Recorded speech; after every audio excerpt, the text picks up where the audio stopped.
Ok, vous avez monté la montagne.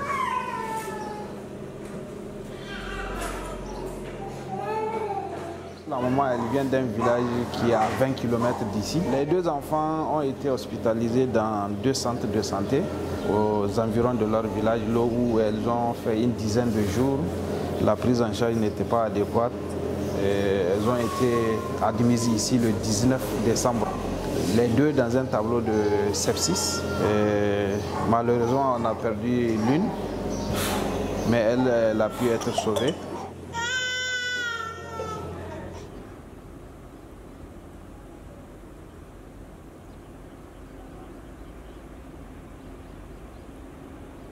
Quand l'enfant arrive rapidement après les premiers symptômes, on arrive à le soigner et ce qu'on appelle c'est déambulatoire, on lui donne des médicaments, après on fait un suivi mais il retourne à la maison. Et quand le cas est compliqué, c'est-à-dire qu'il y a d'autres pathologies, paludisme, malnutrition, après il y a des complications respiratoires, là il faut vite les hospitaliser en urgence.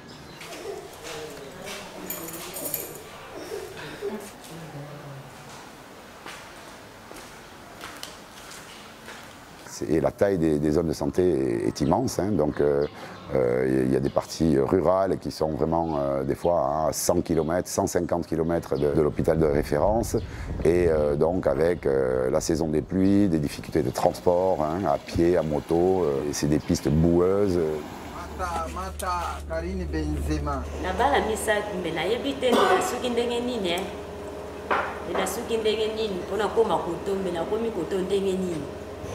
Mais tika njamba za lokumu njambe ka nde mutu atindaki bino mosala sacrifice po mbele toyebi te mbele tosoki ndenge nini na bana misato topesi combien tofuti combien eske mbele tokokoka tonya ozwi yango wapi ntango nafandaki na ndako nayoki sango ke nayoki information ke awa na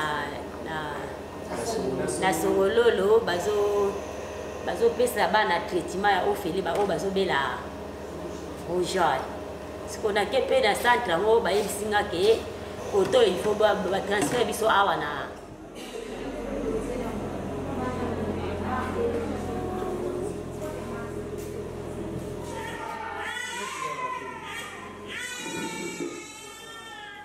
Nous, MSF, organisons des centres de traitement de la rougeole, qui sont des centres où on hospitalise les enfants, et voilà, où ils sont pris en charge gratuitement. Et donc on insiste sur la gratuité des soins, du transport. Pour donner une idée, ça représente à peu près un département français, chaque zone de santé. Et on travaille bien sûr avec les gens du ministère, avec des relais communautaires qui sont eux dans les villages et qui aident à dépister les cas de rougeole.